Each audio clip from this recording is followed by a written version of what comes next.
This is Jeff Durkin here with We Are Change Connecticut. We're out here at the courthouse for the Jeremy Hammond case update today. We want to introduce yourself to the people out there. I'm Michael Ratner. I'm the attorney for Julian Assange and WikiLeaks. And I'm here to support one of the alleged sources for WikiLeaks, Jeremy Hammond. So give us an update on the case, or where you think it's going from here, based on what you've seen so far. What I've seen so far is a travesty of justice. What I've seen so far is a case in which the FBI bought the computer in which the documents from Stratford were allegedly uploaded, an entrapment case. What I've seen so far is a case in which they're charging a young man with 39 years to life in jail, a completely punitive charge, much like was done with Aaron Swartz, much like is done with Bradley Manning, much like what they would want to do with Julian Assange. What I've seen so far with the man who's almost spent a year in jail is no bail, which is completely outrageous. There's no violent crime here, there's no danger to the community, but he's no bail, and he's sitting behind me in prison where he should not be, not just because he should have bail, but he should, but because he never should have been charged with this alleged crime.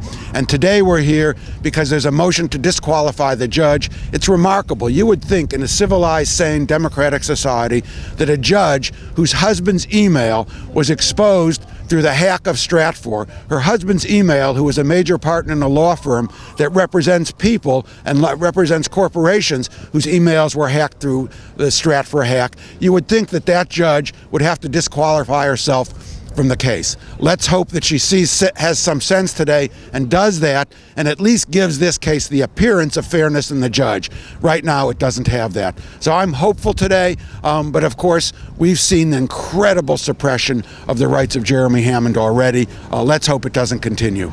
And it continues to show also, like you said, supporting Aaron Swartz and different people who have been persecuted by the government. We're coming up on this Saturday, Bradley Manning's 1,000th day in solitary confinement or in jail in general. That's more of an important case on that. If you could give us an update on the Bradley Manning case, if you have any. I mean, what we're seeing across the country now is a government using sledgehammers to go after young people who are, in my view, the heroes of their generations, who are the people who are exposing government hypocrisy, criminality, and corruption. The government doesn't want that out. And of course, as you said, on Saturday we have the 1,000th day of Bradley Manning's imprisonment.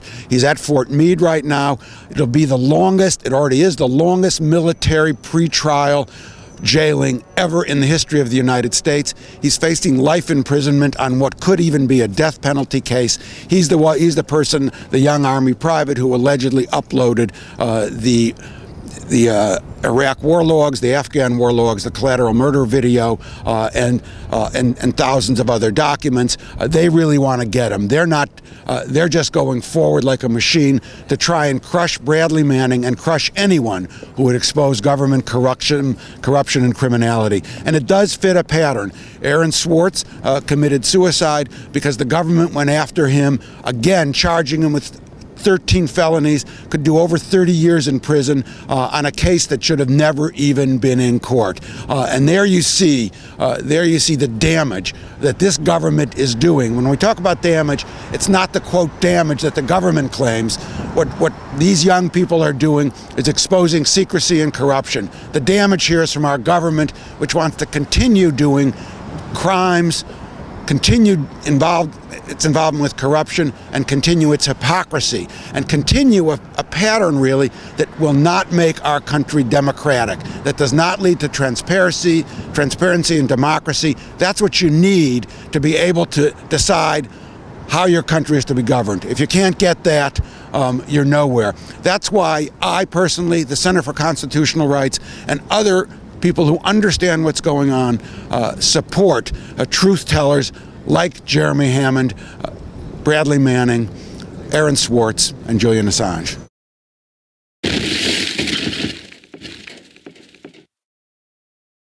The Obama administration has proceeded with 6 uses of the Espionage Act of 1917 to prosecute 6 domestic leakers and whistleblowers, which is twice as many as all previous administrations combined.